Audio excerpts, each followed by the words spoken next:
होली के रंगों का त्योहार बसंत महीने के लगने से ही इसका इंतजार शुरू हो जाता है। और होली हिंदू धर्म का प्रमुख पर्व है। हिंदू धर्म के अनुसार होलिका दहन को बुराई पर अच्छाई की जीत का प्रतीक माना गया है। एक सांस्कृतिक धार्मिक पारंपरिक त्योहार पूरे भारत में ही नहीं बल्कि दुनिया भर में इसका जश्न अलग अलग रूप में और उत्साह में देखने को मिलता है। तो जो फाल्गुन शुक्ल पक्ष की पूर्णिमा की रात होलिका दहन किया जाता है और इसके अगले दिन ही होली मनाई जाती है। लेकिन शायद ही आपको पता हो कि होलिका दहन की राख, ऐसी मान्यता है कि होलिका दहन की राख बहुत ही फायदेमंद होती है। होलिका की राख से कुछ खास उपाय करने पर सोया भाग्य चमक उठता है और माँ लक्ष्मी की कृपा बरसती है। तो होलिका दहन के अगली दिन सुबह में होलिका की राख को लेकर कई सारी चमत्कारिक उपाय बताए गए हैं। इन उपायों को करने से घर की कई समस्याएं दूर हो सकती हैं और आर्थिक तंगी से भी आपको मुक्ति मिल सकती है। तो होलिका की राख बहुत ही पवित्र माना जाता है और मान्यता है कि इसको घर में रखने से राहु केतु की बुरी नज़र दूर रहती है।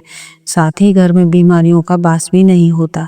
होलिका की रात को सिद्धि रात्रि भी माना जाता है, यानी इस रात को किए गए तंत्र मंत्र उपाय जल्दी ही सिद्ध हो जाते हैं। परिवार को बुरी शक्तियों से बचाने के लिए होलिका दहन की राख बड़े काम की मानी जाती है।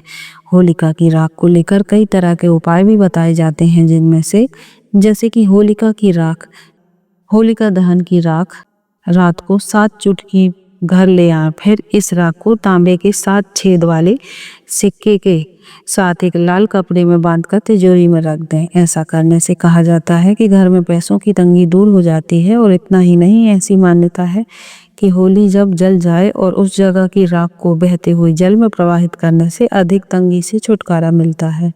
होलिका दहन के अगले दिन घर में राख लाकर इसमें नमक और राई मिलाकर घर में गुप्त स्थान पर रख देने से अगर घर में किसी को नज़र दोष है तो उसके सिर से 7 बार यह राख उतारकर चौराहे पर फेंक दें। टोने टोटके का असर खत्म हो जाएगा। इसके साथ ही इस बात की भी मान्यता है कि होलिका दहन की राख को ठंडा होने के बाद घर लाकर इसे पानी में मिलाकर शिवलिंग पर चढ़ाने से भगवान भोलेनाथ प्रसन्न होते हैं और आपको मनचाहा फल की प्राप्ति होती है। लेकिन यह सभी एक प्रकार की मान्यताएं हैं, हालांकि इसमें कितनी सच्चाई है यह तो आप प्रयोग करके ही जान सकते हैं। फिर तो यह थी आज की वीडियो।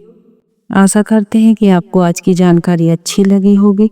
अगर वीडियो अच्छी लगी हो तो लाइक शेयर करना ना भूलें और ऐसे ही धर्म व्रत और त्योहारों से जुड़ी जानकारी प्राप्त करने के लिए हमारे चैनल प्रियंका धर्म ज्ञान को सब्सक्राइब करें।